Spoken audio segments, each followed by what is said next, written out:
Today, we're breaking down characters.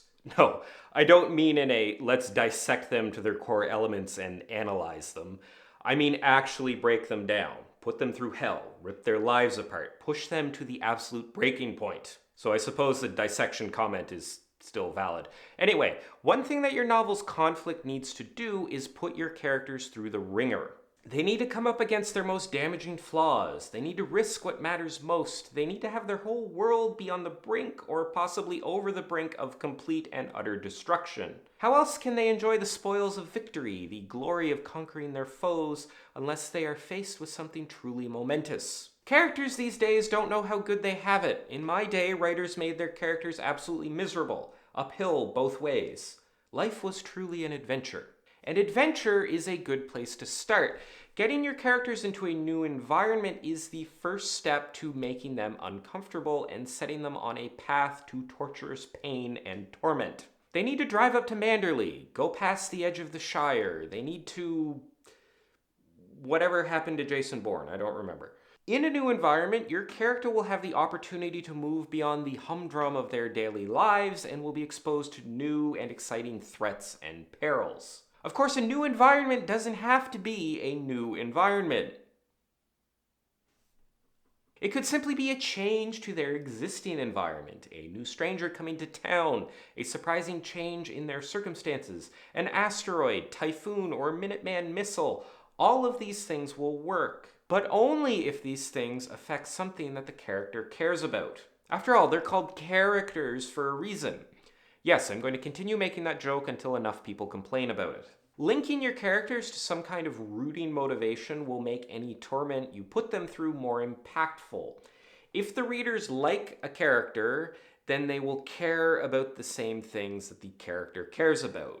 You, the writer, just need to threaten those things and poof, instant character misery. The conflict of your story needs to strike at something personal for the character, both to increase the impact of that pain, but also to ensure that the character has a reason to endure that pain. People can go through tremendous amounts of pain and suffering, provided they have a good reason to.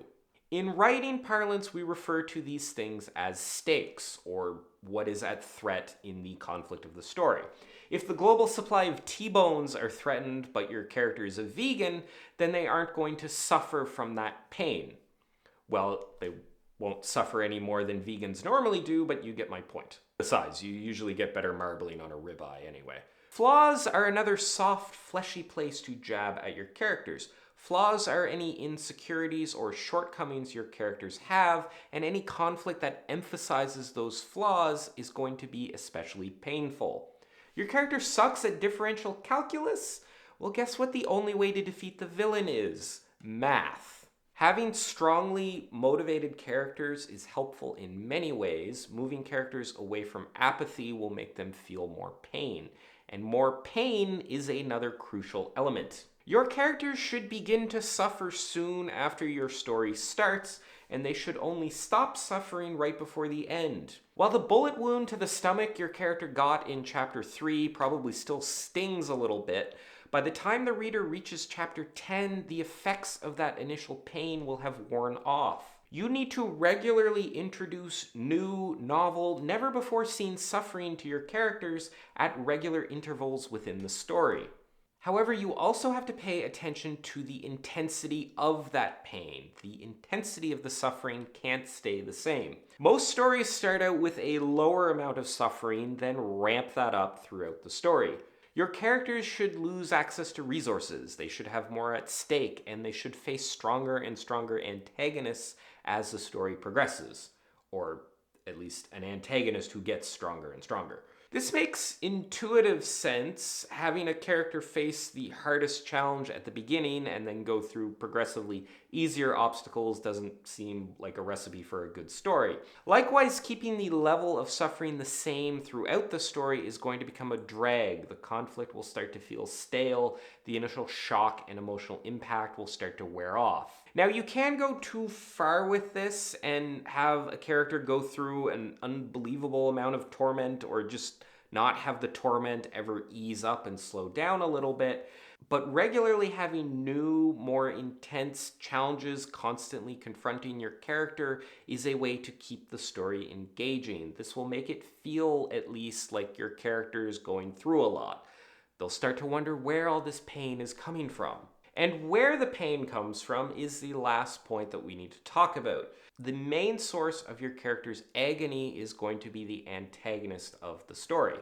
The antagonist might be the villain, the rival rugby team, or the massive jagged mountain that your character is trying to surmount. Readers are both more likely to root for your character and also more likely to feel their pain if the antagonist is stronger than the character they are antagonizing.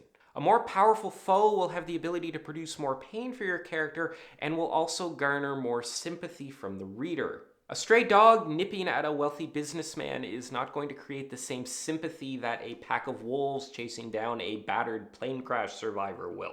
The agent causing the pain needs to be doing so from a position of power relative to the character that they're causing pain for.